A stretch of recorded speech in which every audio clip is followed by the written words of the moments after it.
क्या हुआ भी ग्लोबल भी एफटीएक्स के जैसे इसका हाल होने वाला है? क्या ये भी अगला एफटीएक्स एक्सचेंज बनने वाला है? मार्केट के अंदर बड़ी हलचल चल रही है हुआ भी ग्लोबल एक्सचेंजेस को लेकर, तो आइए उसके बारे में थोड़ी सी बात करते हैं।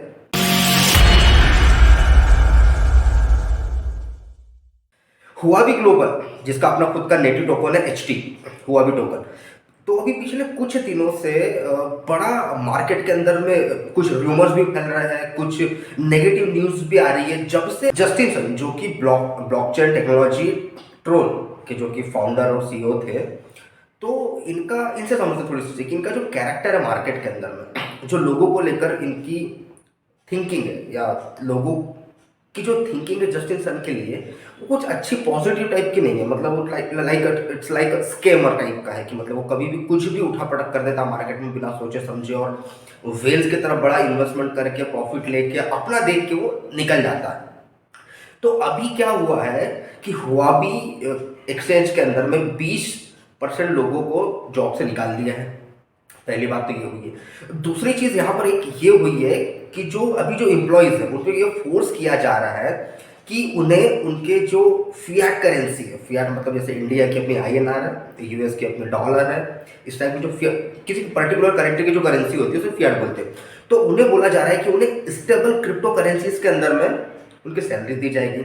जैसे चाइनीज एफ है तो उन्हें जो येन होता है वहाँ का, उसमें देने के लिए नहीं देकर वो जैसे यूएसडीसी हो गया या यूएसडीटी हो गया, इस तरह की करेंसी उन्हें देने के लिए फोर्स किया जा रहा है। बोले अगर आप नहीं मानेंगे तो आपको फायर कर दें। तो ये चीजें हो रही है, और इस चीजों की वजह से क्या हो रहा है, बहुत बड़ा मार्केट में वहां पर आप एच टोकन जो है लगभग पिछले 2-3 दिन में 9% तक नीचे आया। ये एक चीज हुई है, और ये कुछ हरकतें यहाँ पर जस्टिन सन की भी दिख रही है इसमें। वो इसलिए भी दिख रही कि कुछ न्यूज़ का ये कहना है कि जस्टिन सन का कुछ कोलैबोरेशन हुआ भी ग्लोबल एक्शन के साथ, मतलब शायद उसने उसको खरीद लिया है, या कुछ म्यूचुअल अग्रीमेंट्स में उनकी बॉन्डिंग हुई है, क्या शेयर होल्डिंग्स पे हिसाब से कुछ हुआ है, जिसकी वजह से भी सारा चीज़ हो रहा है। तो क्या, अब सबसे बड़ा सवाल ये आता है कि चलिए ठीक है जो भी चल रहा है, लेकिन सबसे बड़ा सवाल ये आता है क्या हुआ भी ग्लोबल एक्सचेंज अब सेफ है या नहीं है? तो देखिए मुझे तो अब यह समझ आ रहा है कि भैया कुछ भी हो सकता है। हालांकि बहुत बड़ा एक्सचेंज है वो भी ग्लोबल, लेकिन बहुत बड़ा एक्सचेंज तो अपना एफटीएक्स भी था, दूसरे तीसरे नंबर का दुनिया का बड़ा एक्सचेंज था। क्या हुआ? बैंकरप्ट हुआ।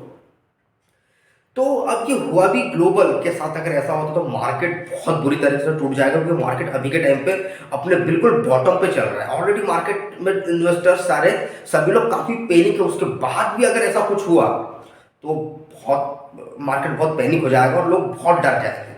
तो दो चीज़ है कि आप धीरे धीरे करके अपना हुआ भी ग्लोबल से अपना जो भी इन्वेस्टमेंट पोर्टफोलियो को धीरे धीरे करके आप जो भी स्टेबल एक्सचेंजेस है, और अभी के टाइम में सबसे अच्छा स्टेबल एक्सचेंज मुझे सिर्फ बाइनेंस दिखता है, तो आप उसकी तरफ मूव कर सकते हैं। या तो फिर अगर, क्योंकि अब अगर पॉसिबल नहीं है तो थोड़ा सा आप अलर्ट रहे, सतर्क रहे, क्या न्यूज़ आ रही है, क्या सारा चीज़ आ रही है, इसको अपडेट रहे, इसको आप अपने बिल्कुल नज़र में रखिए कि क्या हो रहा है क्या नहीं, बिल्कुल हर बात पर नज़र रखिए, ताकि क्योंकि विद इन अ सेकेंड कुछ भी बहुत बड़ा न्यूज़ आ जाता है और मार्केट पूरा हिल जाता है।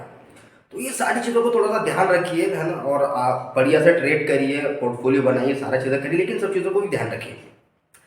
अब जो एक चीज़ ये हुआ है कि जो बॉन्ग कॉइन था, जिससे मार्केट के अंदर में इतना भयंकर बवाल क्रिएट किया था, अभी वो धीरे धीरे अपनी औकात की तरफ वापस आके 0.000136 से लेकर 154 के आसपास में वो धीरे धीरे ट्रेड हो रहा। उसका लास्ट 24 आवर का अगर बॉन्ग का वॉल्यूम देखे वो भी गिर गया है, उसका जो वैल्यू देखे वो भी गिर गया है। तो बड़ी वेल्थ जो थी मार्केट की, उन्होंने बड़ा पैसा बना लिया है, करोड़ों बना लिया, अरबों बना लिया, और वापिस फिर जो छोटा इन्वेस्टर था वो कहीं ना कहीं फंस के रह गए, क्योंकि बहुत सारे लोग हैं जिन्होंने उसको हाई पे बाई किया कि ये वो शायद और हाई पे जाएगा, वो और हाई पे नहीं जाके वापस अपने रेड जोन में धीरे धीरे आते आज वापिस से वो 74% के लगभग ऑलरेडी वो रेड जोन में आपको लेकर आ चुका है। तो शायद बहुत सारे लोगों को वापस से नुकसान हुआ होगा, फायदा हुआ होगा, क्या सारा चीज़ें हुआ है।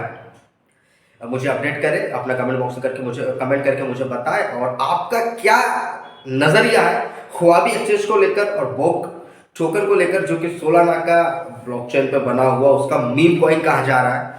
आपका क्या सारा चीज़ें हैं, जो भी है आप मुझे बता सकते हैं।